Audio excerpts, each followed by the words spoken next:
بسم اللہ الرحمن الرحیم۔ السلام علیکم ناظرین۔ حسین حقانی کا نام آپ نے سنا ہوگا۔ یہ امریکہ میں پاکستان کا سفیر تھا اور روئے زمین کا مکار ترین انسان۔ اس نے ایک ہی وقت میں نون لیگ اور پیپل پارٹی دونوں کو بیوقوف بنایا۔ میاں نواز شریف کا بھی یہ پپو ہے، اس کا آصف زرداری کا یہ پپو ہے۔ ابھی بھی جب یہ مہم پہ گئے تھے نئی پہ، ان کے صاحبزادے جناب بلاول زرداری صاحب، تو اس کی ساری وہاں لابنگ اور سیٹنگ وغیرہ امریکہ میں اسی نے کروائی تھی۔ ناظرین کرام، یہ بڑی عجیب و غریب شخصیت ہے۔ میں کہتا ہوں جتنا آپ اس پہ غور کریں گے، آپ دنیا کے بڑے بڑے مکار اور گھٹیا لوگوں کی تاریخ بھول جائیں گے۔ یہ اسلامی جمعیت طلبہ کا کراچی میں جامعہ کراچی کا صدر رہا ہے، اسٹوڈنٹس یونین کا۔ مطلب اس کی جو اٹھان تھی وہ یہ تھی۔ اس کے بعد جناب اس نے خواجہ خیر الدین کے ساتھ مل کے، جو بڑے پکے مسلم لیگی اور ایک زندہ بچ کے آگے تھے پاکستان، ادھر سے مشرقی پاکستان، ان کے ساتھ مل کے اس نے ایک پارٹی بنائی۔ پھر اس کے بعد یہ نون لیگ میں گھسا، پھر اس کے بعد یہ پیپل پارٹی میں گھسا، اور اس بندے نے بڑی چلاکی سے CIA کا اعتماد حاصل کیا۔ اب آپ یہ ایک ہفتہ انڈیا میں ہوتا ہے اور ایک ہفتہ واشنگٹن میں ہوتا ہے، اور دن رات پاکستان کے خلاف مختلف ڈیبیٹس کرانا، مختلف سیمینار کرانا، مختلف یہ کتابیں لکھنا، یہ اس کا کام ہے۔ جو کتاب پاکستان کے خلاف دنیا میں لکھی جائے گی، اس کے پیچھے آپ کو اس کی شخصیت نظر آئے گی۔ ناظرین کا نام، یہ وہ بندہ ہے جس نے نواز شریف کو اور آصف زرداری کو اس بات کا قائل کیا کہ دونوں ہی سے نہیں چھوڑنے کے لیے، حالانکہ دونوں کی بسا اوقات بڑی بڑی دشمنی بھی رہی ہے۔ اس بندے نے ایک میمو گیٹ سکینڈل کا یہ مرکزی کردار رہا ہے۔ اب اس سلسلے میں یہ پاکستان سے فرار ہوا۔ پہلے میں آپ کو بتا دوں کہ میمو گیٹ سکینڈل کیا ہے۔ شاید آپ میں سے بہت کم لوگ یہ جانتے ہیں کہ پاکستان کی سالمیت کے خلاف ایک انتہائی گھناؤنا کھیل پیپل پارٹی نے اس کی مدد سے کھیلا تھا۔ ان کو پتہ تھا کہ ان کی دشمن تو صرف ISI ہے، تو ISI کو ختم کروانے کے لیے دو انہوں نے ہم پہ حملے کیے۔ پہلا حملہ تو یہ کیا کہ جب ممبئی دھماکے ہوئے تو پیپل پارٹی کی حکومت تھی، گیلانی صاحب نے جو وزیر اعظم تھے جناب پاشا کو کہا کہ آپ انڈیا جا کے تو اپنی صفائی پیش کریں۔ پاکستان کی فوج نے، عوام سے زیادہ عوام نے اس کا، ان کا سوال ہی پیدا نہیں ہوتا، نہیں جائیں گے۔ وہ اس کے باپ کے نہ کرے، جا کے صفائیاں وہاں پیش کرے اور DGISI پیش کرے۔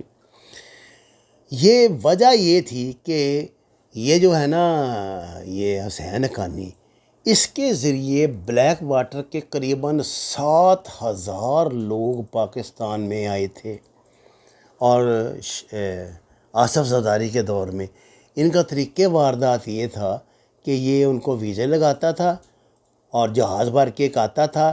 وہ امیگریشن نہیں پاکستان میں ہوتی تھی ان کی، اسلام آباد اترے ہیں، ایک گیٹ تھا دوسرا جو VIP، ادھر سے وہ باہر غائب۔ یہ تو جب، اور یہ سازش حکومت کے درمیان چل رہی تھی، جب انٹیلیجنس کے علم میں معاملات آئے، ریمن ڈیوس بھی اسی کا شاہکار تھا نا جی۔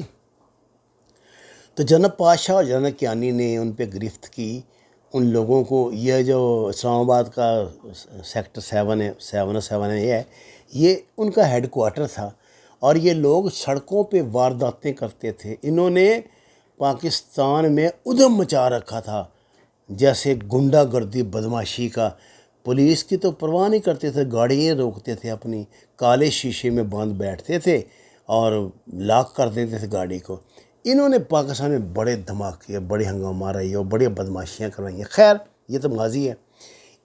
یہ بندہ ہے جس نے امریکہ کا اعتماد حاصل کرنے کے لیے CIA کا ان لوگوں کو پاکستان میں لانچ کروایا تھا۔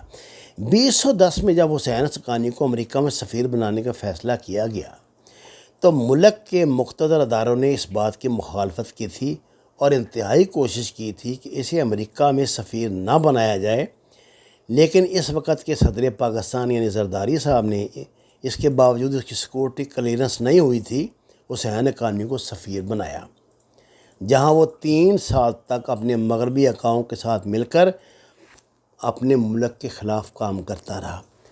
حسین حقانی کا کردار ہمیشہ سے مشکوک رہا ہے، جس نے پاکستان کا سفیر بن کر بھی پاکستان کے خلاف کام کیا اور آج کل وہ بھارتی لابی کا حصہ بن کر پاکستان کے خلاف زہر اگل رہا ہے۔ حسین حقانی دونوں حکومتوں کا منظور نظر رہا ہے۔ یہی وجہ ہے کہ 3 جون 2011 کو اس کیس کے سلسلے میں سپریم کورٹ کی آخری سماعت ہوئی۔ 9 رکنی لارجر بینچ نے حکومت کو ہدایت جاری کی تھی کہ حسین حقانی کو ملک واپس لانے کے لیے تمام قانونی ذرائع استعمال کیے جائیں، مگر عدالت کے حکم کے باوجود اس وقت کی پیپل پارٹی کی حکومت اور مسلم لیگ نون کی حکومت نے عدالت کے حکم پر کوئی ڈپلومیٹک چینل استعمال ہی نہیں کیا۔ حسین حقانی عدالت کے حکم میں بیان حلفی جمع کروا کر گئے تھے کہ وہ عدالت کے نوٹس پر 4 روز کے اندر ملک واپس آ جائیں گے۔ اس نے کہا تھا کہ میرا جو ریکارڈ ہے وہ وہاں میرے موبائل میں ہے جو امریکہ میں ہے، تو وہ لینے کے لیے گیا تھا، اور اس کی ضمانت دی تھی وزیر اعظم پاکستان نے گیلانی صاحب نے۔ تاہم عدالت کے بار بار احکامات کے باوجود وہ واپس نہیں آیا۔ 10 اکتوبر 2011 کو میمو گیٹ سکینڈل اس وقت سامنے آیا تھا جب برطانوی اخبار فائنینشل ٹائمز لندن میں منصور اجاز کا مضمون چھپا، جس میں انہوں نے انکشاف کیا کہ حسین حقانی نے مجھے امریکی افواج کے chairman joint chief of staff Michael Mullen تک پہنچانے کے لیے ایک مراسلہ دیا، جسے حسین حقانی کے مطابق آصف زرداری کی تائید بھی حاصل ہے۔ اس مراسلے کے مدرجات کے مطابق پاکستان کی حکومت نے امریکہ سے درخواست کی کہ پاکستان کی موجودہ فوجی قیادت کو برطرف کرنے اور ISI کو بالکل ایک IB ٹائپ کی ایجنسی بنانے کے لیے امریکہ ہماری مدد کرے۔ ہم دہشت گردی کی جنگ میں امریکہ کی زیادہ مدد کریں گے۔ منصور اجاز نے مبینہ طور پہ یہ بھی کہا کہ مراسلے کے مطابق صدر زرداری نے امریکی فوج کو پاکستان میں موجود اسامہ بن لادن کے ٹھکانے پر حملہ کر کے اسے قتل کرنے کی بھی اجازت دی تھی۔ منصور اجاز نے یہی بیان لندن میں پاکستان کی ہائی کمیشن آ کر ویڈیو لنک پر بھی میمو گیٹ کمیشن کو دیا تھا۔ منصور اجاز نے ویڈیو لنک میں بتایا کہ حسین حقانی نے کہا کہ فوج حکومت گرانا چاہتی ہے، اس لیے پیغام جلد از جلد مائک مولن تک پہنچایا جائے کہ جناب پرویز کیانی کو امریکہ کی طرف سے ایسا نہ کرنے کا پیغام دیا جائے۔ اس کے بدلے میں ہم امریکہ کو ہیڈ بوائز کی تلاش کے لیے امریکنیوں کو پاکستانی سرزمین پر مزید رسائی دیں گے اور ایٹمی پروگرام کے حوالے سے امریکہ کا ایڈیشنل ڈسپلن بھی تسلیم کیا جائے گا۔ انہوں نے بتایا، یعنی کہ قریباً پاکستانی جو نیوکلیر پروگرام تھا ہینڈ اوور کرنے کے لیے بھی یہ لوگ تیار تھے۔ امریکہ کا ایڈیشنل ڈسپلن بھی تسلیم کیا جائے گا۔ انہوں نے بتایا کہ مجوزہ نیشنل سیکورٹی ٹیم ISI کے سیکشن S کو بھی ختم کر دے گی اور ممبئی حملوں کے بارے میں بھارت سے تعاون کیا جائے گا اور امریکہ کو اسامہ کی بیواؤں تک رسائی بھی دی جائے گی۔ پاکستان کی سلامتی کو نقصان پہنچانے کے لیے سازش کرنا کوئی نئی بات تو نہیں ہے، لیکن آج تک کسی قوم کے غدار کا تعین کر کے اسے کٹہرے میں نہیں لایا گیا۔ اس سلسلے میں اگر اسے کچھ لوگوں کو معاونت بھی حاصل تھی تو ان کے خلاف بھی کارروائی کی جانی چاہیے۔ اس کیس کا براہ راست تعلق سابق صدر آصف زرداری سے بھی ہے، کیونکہ بطور سفیر استعفیٰ دینے کے باوجود حسین حقانی کا اسلام آباد میں پریزیڈنٹ ہاؤس میں حفاظتی قیام ایک متنازع مسئلہ رہا ہے، اور اسے بیرون ملک فرار کرنے میں بھی جو کردار ادا کیا آصف زرداری نے وہ بھی سب جانتے ہیں۔ سماعت ابھی جاری ہی تھی کہ حسین حقانی کو سپریم کورٹ کی طرف سے واپس آ کر سماعت کا حصہ بننے کی ضمانت پر ملک سے باہر جانے کی اجازت دی گئی۔ امریکہ پہنچتے ہی حسین حقانی نے پاک فوج پر الزام تراشی اور افغانستان میں امریکی کی ذمہ داری پاکستانی فوج اور ISI پر ڈالنے کے لیے اخبارات میں دھڑا دھڑ مضامین کے علاوہ مختلف تقریبات میں بھی پاک فوج کے خلاف پروپیگنڈے کا سلسلہ شروع کر دیا۔ حسین حقانی نے میمو گیٹ میں بھارتی منصوبہ سازوں کی حکمت عملی کے تحت کام کیا، جس کا بنیادی مقصد پاکستان میں پاک فوج کی افرادی قوت اور اس کی پیشہ ورانہ استعداد میں کمی لا کر اس انداز سے سول حکومت کے کنٹرول میں لانا تھا جس کے بعد وہ خطے میں بھارت کے مضبوط کردار کی راہ میں حائل نہ ہو سکے اور مقبوضہ کشمیر کے مسئلے پر بھارت کی مرضی کا حل قبول کر لے۔ یہی وجہ تھی کہ حسین حقانی نے امریکی CIA کے ایجنٹوں اور بلیک واٹر کی پوری دنیا میں مترادف سمجھے جانے والے کرائے کے فوجیوں کو 6,000 سے زیادہ ویزے جاری کیے۔ ان بلیک واٹر اور CIA کے ایجنٹوں نے پاکستان کے مختلف شہروں میں امریکی سفارت خانے کے نمبر پلیٹس لگا کر پاکستان میں دہشت گردی کی جنگ کو پروان چڑھایا۔ حسین حقانی نے امریکہ سے ڈالر لے کر پاک فوج کو بدنام کرنے کا فریضہ ادا کرنے کے علاوہ امریکہ کو تجویز دی کہ وہ کسی طرح نہ صرف پاک فوج کے جنوبی ایشیا میں کردار کو کم کر سکتا ہے بلکہ پاکستان کے ایٹمی ہتھیاروں کو اپنی تحویل میں لے کر انہیں اسلامی انتہا پسندوں سے تحفظ بھی فراہم کر سکتا ہے۔ دوسری طرف ممبئی حملوں کا الزام پاکستان پر لگ گیا۔ ہماری حکومت اور اس وقت کی ڈرامائی اپوزیشن کے انڈین ممبئی حملوں کی تحقیقات کے لیے انڈیا سے تعاون کی پیشکش کر دی اور ساتھ ہی میڈیا نے اپنا کھیل شروع کر دیا۔ سب سے پہلے جیو نے اجمل قصاب کو پاکستانی ڈکلیئر کیا۔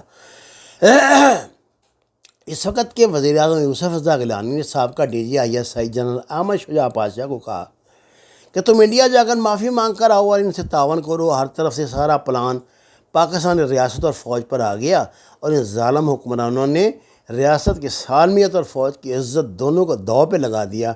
امریکہ کا براہ راست پریشر تھا اور انڈیا کا بھی، کیونکہ کھیل سارا میر شکیل الرحمان کے TV چینل جیو نے کھیل دیا کہ اجمل قصاب پاکستانی ہے، جو لانچوں کے ذریعے پہنچا اور حامد ویر نے فوراً ٹاک شو کر دیا۔ فوج کے خلاف وہ اصلی امتحان تو فوج کا تھا۔ کسی نے ٹھیک کہا ہے کہ جسے اللہ رکھے سے کون چکے۔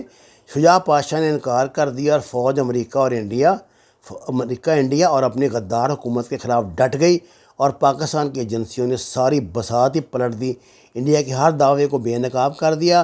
اجمل قصاب بعد میں انڈین ثابت ہوا، جس کا مرنے سے پہلے بیان بھی آیا کہ بھگوان مجھے کبھی معاف نہیں کرے گا۔